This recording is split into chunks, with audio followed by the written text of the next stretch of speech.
అందరికీ నమస్కారం. నేను చైర్మన్ అయిన తర్వాత ఫస్ట్ అఫీషియల్ మీడియా కాన్ఫరెన్స్. ఈరోజు మీ అందరికీ welcome. Gaddar Telangana film award GTFA. మీ అందరికి తెలిసిందే ఈ అవార్డ్స్ ఇవ్వాలని ప్రభుత్వం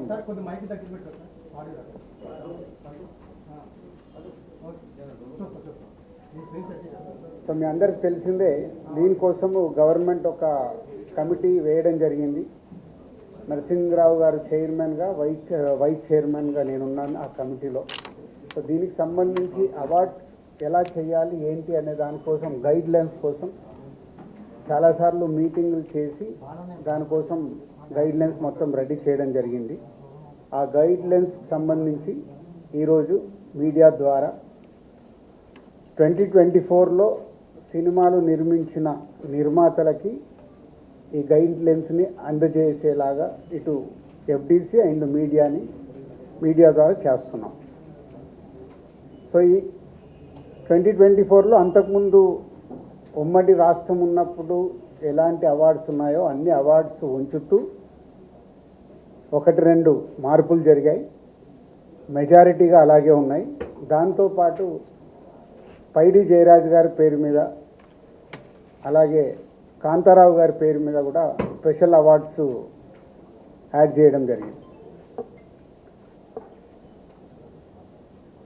అంతేకాకుండా ఉర్దూ సినిమాకి కూడా ఎంకరేజ్ చేయాలి అనే ఉద్దేశంతో ఒక అవార్డు పెట్టడం జరిగింది, బెస్ట్ ఫిలిం అవార్డు. అదొకటి యాడ్ అయింది. అంతేకాకుండా 2014లో తెలంగాణ ఏర్పాటైన తర్వాత ఉమ్మడి రాష్ట్రంగా ఉన్నప్పుడు మనకు నంది అవార్డ్స్ ఉన్నాయి. తర్వాత రాష్ట్రాలు వేరువేరు అయిన తర్వాత తెలంగాణ సపరేట్గా మనకు తెలంగాణ రాష్ట్రం రావడం జరిగింది.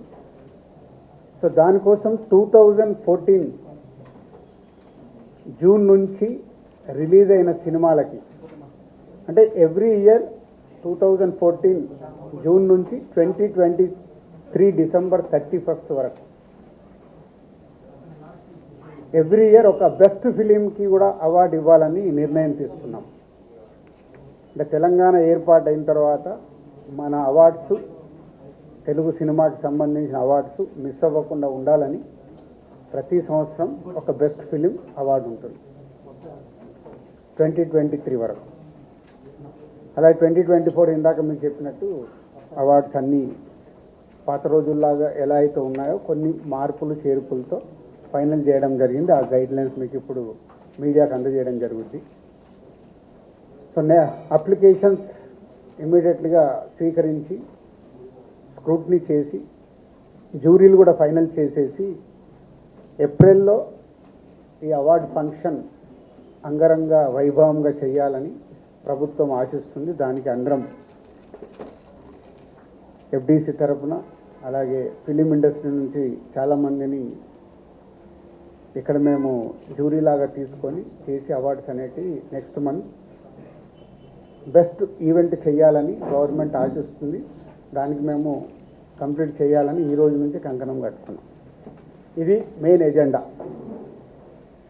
ఇవన్నీ మీకు ఇప్పుడు FDC నుంచి మొత్తం ఎలాంటి గైడ్ లైన్స్ ఉన్నాయి ఏంటి అనేది మీకు అన్నీ ఇవ్వడం జరుగుతుంది. అలాగే 2014 నుంచి కొన్ని FDCకి అప్పుడు BRS గవర్నమెంట్ ఉన్నప్పుడు సైమా అవార్డ్స్ అని ఒకటి వాళ్ళు డిస్కషన్ జరిగినప్పుడు కొంతమంది FDCకి అవార్డు దానికోసము సిమ్మా అవార్డ్స్ అనుకున్నప్పుడు దానికి కొంతమంది FDCకి అవార్డ్స్ కోసము అప్లికేషన్తో పాటు సమ్ అమౌంట్స్ పే చేశారంట. అలాంటివన్నీ 2024 కంటే ముందు ఏవైతే అలాంటి ఏమైనా పే చేసినవి ఉంటే FDC నుంచి వాళ్ళకి అవి తిరిగి ఇవ్వడం జరుగుతుంది. ఎందుకంటే 2024 అవార్డ్స్ మనం కండక్ట్ చేస్తున్నాం కాబట్టి ముందు ఎవరన్నా అలా పే చేసి ఉంటే వాళ్ళ అమౌంట్స్ తిరిగి ఇవ్వడం జరుగుతుంది. దీన్ని వాళ్ళు ప్రభుత్వం చూస్తున్నది అర్థం చేసుకొని వాళ్ళు ఎలాంటి కాంట్రవర్షియల్స్గా చూడకుండా ఒకసారి ఇక్కడ మళ్ళీ తెలంగాణ రాష్ట్రం నుంచి awards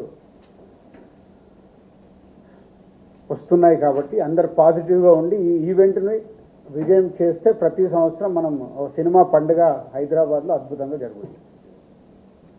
that's it. Thank you. 1 వీక్లో అన్ని జ్యూరీస్ ఫైనల్ అవుతాయి. సో 1 వీక్లో అప్లికేషన్స్ కూడా స్వీకరించడం జరుగుతుంది. ఇవి 2 అయిపోగానే జ్యూరీ వాళ్ళ కార్యక్రమం మొదలు పెట్టేస్తారు చేసి ఏప్రిల్లో ఈవెంట్ ఉంటుంది. Thank you.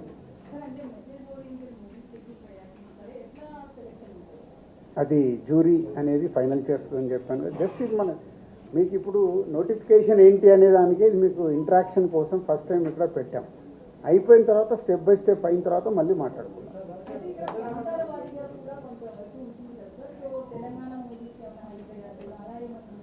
మీరు అదే అంటున్నాం, మొదటి స్టెప్లోనే రకరకాల ఆలోచనలు ఎందుకు, ఒకసారి ఇది ఫస్ట్ టైం చేస్తున్నప్పుడు దాన్ని సక్సెస్ఫుల్ అయిందనుకో ఎవ్రీ ఇయర్ మనం ఇంకా దాన్ని అద్భుతంగా ఎలా చేయాలని ప్రయత్నం చేయాలి.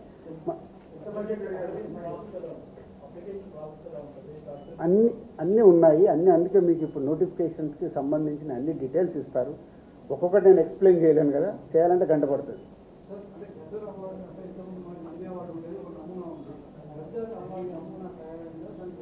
అన్నీ రెడీ అవుతున్నాయి మీకు, అందుకే కదా నెక్స్ట్ మంత్ ఈవెంట్లో మీరు చూస్తారు కదా. ఇప్పుడే తినబోయే ముందు మీరు అన్న అద్భుతంగా ఉంటాయి, అన్నీ వస్తున్నాయి.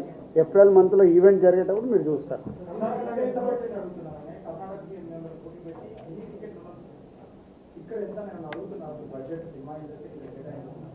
అప్పుడే ఇంకంత దూరం వెళ్ళలేదు. సీఎం గారికి ఒకటే విజన్, లాస్ట్ టైం నేను చెప్పాను కదా, హైదరాబాద్ని ఇంటర్నేషనల్ హబ్ చేయాలంటే ఏం చేస్తావు, దిల్ రాజు గారు నాకు ఒక ప్రపోజల్ ఇవ్వని అన్నాడు. అంటే నాకు సినిమా ఇండస్ట్రీ మీద అవగాహన ఉంది కాబట్టి ఇంటర్నేషనల్ హబ్ కావాలి అంటే మొన్నే ఎండి గారితో మేము అందరం కూర్చోవడం జరిగింది. అంతా రెడీ చేస్తున్నాం. ఈ ఈవెంట్ అయిపోయి దాని మీదకి వెళ్తాం. అవునా, ఇచ్చినప్పుడు మాట్లాడదాం. ఎందుకు దాని గురించి? అవార్డ్స్ అనేది ఎవరైనా ఇవ్వచ్చు, అది గవర్నమెంట్కి పోటీగానే అండర్లైన్ చేయడం బాగాలేదు, అది తప్పు. అది వాళ్ళు మీకు చెప్పారా? మీరు 100 అనుకుంటారు, మీరు అనుకుంటే ఏం పోయేది ఉంది? వాళ్ళు మీతో చెప్పారా గవర్నమెంట్గా పోటీకి ఇస్తున్నామని? చెప్పలేదు కదా. గవర్నమెంట్ అనౌన్స్ చేసింది, రేపు ఆటోమేటిక్గా ఈవెంట్ జరుగుద్ది. ఈవెంట్ జరిగినప్పుడు ఒక అద్భుతమైన ఈవెంట్ జరుగుతుంటే పోటీ ఎందుకు అవుతుంది?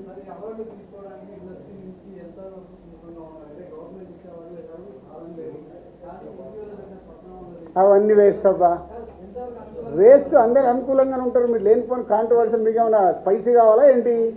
ఎందుకు రారు? గవర్నమెంట్ అనేది అవార్డ్స్ ఇస్తున్నప్పుడు ఎవరైనా వస్తారు, స్వీకరిస్తారు. హిస్టరీ అది. గవర్నమెంట్ ఇచ్చే అవార్డు అనేది స్పెషల్ అవార్డు. అది ప్రచారం మీ దగ్గర జరిగిందేమో, మీకు కావాలి కదా. అది మనం ఏ పని చేసినా 51% పాజిటివ్ ఉంటే చాలు. 49% నెగిటివ్ మాట్లాడే వాళ్ళు ఎలాగో ఉంటారు. 51 ఉన్నారా లేదా మీకు కావాల్సిన కౌంటింగ్ పెట్టుకోండి. గవర్నమెంట్ అవార్డ్స్ ఇస్తుంది ఏంటి మీరు రిప్లై అని 51 వస్తే మనం సక్సెస్. Thank you.